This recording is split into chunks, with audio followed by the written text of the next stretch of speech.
Have you ever seen a ghost? I believe I experienced my first one when I was about the age of 12, and I was playing at my grandmother's house. And it's a dark, old-fashioned house that had a sense of the creepiness about it, but I really did love being there. And one day I was running down the corridor to go and play upstairs, and as I got to the bottom of the stairs, I suddenly froze.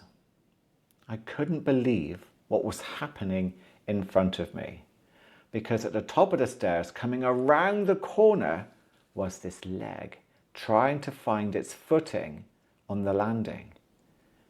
And it had a brown brogue shoe on, a brown sock, and there was one leg covered in brown tweed trousers. And it was trying to find its footing, almost as if when it found its footing, the rest of the body would begin to appear. And I just stood there, shocked, trembling. I let out a small cry, at which my grandmother came running over and said, "What's wrong?"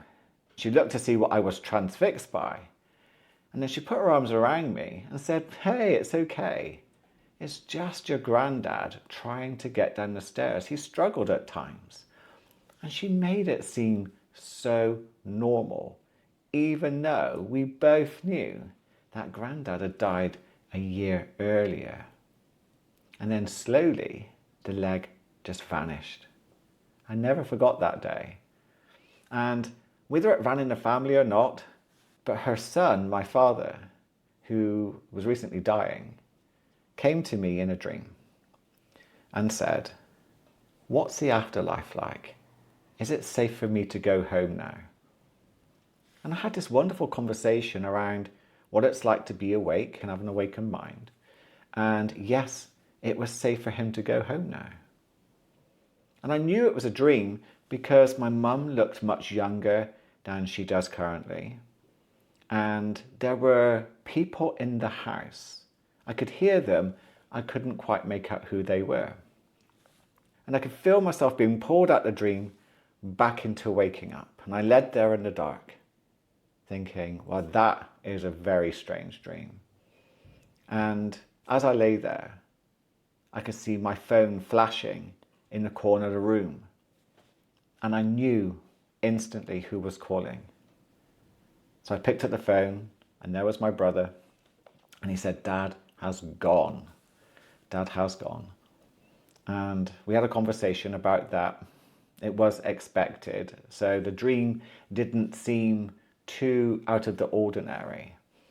Until my brother said, before Dad passed away, he came in to visit my brother who was staying in a spare room. And as he sat on the bed, he said, "Lee, there are people in the house. I can hear them, I can see them. There are people in the house." And my brother thought that he was hallucinating and said, "Your dad, you're hallucinating. Let's take you back to bed." At which he did. And not long after that, he passed away. And maybe he was hallucinating, we don't know. But we take some small comfort in a dream. I could see that there were people around me. I couldn't make out who they were. But what my dad experienced was something similar. So maybe, just maybe, his family came to take him home.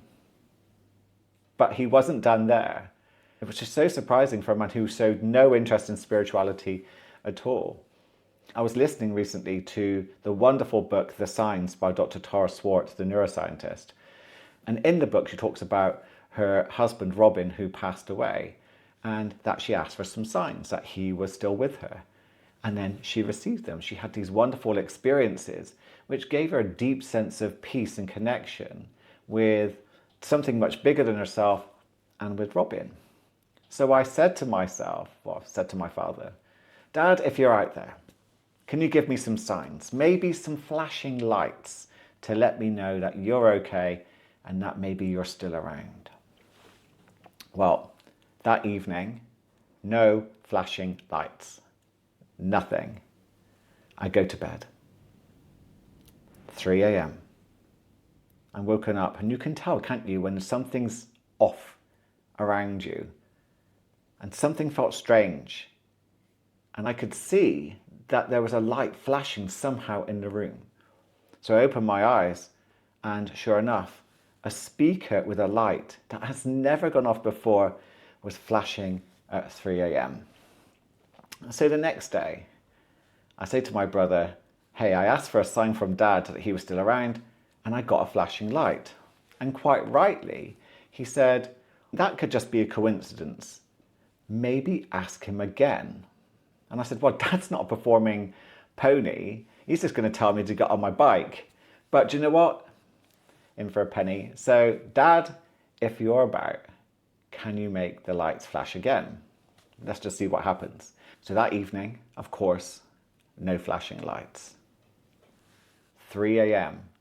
in the morning, no speaker light, but I'm woken up by a timer that has gone off in the bathroom. So I open the door, and the timer that I use for cold showers in the morning, it's so bright, and you have to set it to count down, and you can't quite miss it. It's somehow been set to count down and go off at 3 a.m. It made me jump. And I thought maybe I shouldn't ask for these things again. I spoke to my brother the next day and said, guess what? I got the flashing light at 3 a.m. And my brother, very skeptical, of course, said, still could be a coincidence. Wouldn't it have been nice, instead of flashing lights, if Dad had just left a note for us? You know? And I said, I don't think he was a letter writing type. We never really wrote birthday cards, etc. My mum always did those sorts of things. And I said, yes, but you thought that when he was dying, he would have left us something that would have been for us as a message of some sort. And I said, I agree. He could have left a note, but he just wasn't that type of person. You can guess what's coming. The next day, I get a call from my brother to say, guess what I found? A note. How strange is that? I tell stories like this to you and to my coaching clients, not as proof that there's an afterlife, but as a reminder that when we get synchronicities, bizarre coincidences, those strange signs to follow new paths, or reminders that there might be some form of afterlife, that we're part of something much bigger than ourselves. So maybe we could just let go of over-focusing on the small stuff. And that actually what we're worrying about is a waste of time in the grand scheme of things. So I wanted to ask you, what weird and wonderful stories have you got to share with me? Have you asked for a sign from a loved one and got something back? Any strange synchronicities that you've experienced? I'd love to hear from you. Let me know below in the comments. If you're the spiritual type and you want to awaken the power that lies within you beyond your thinking mind, check out the next meditation. I know you will love it.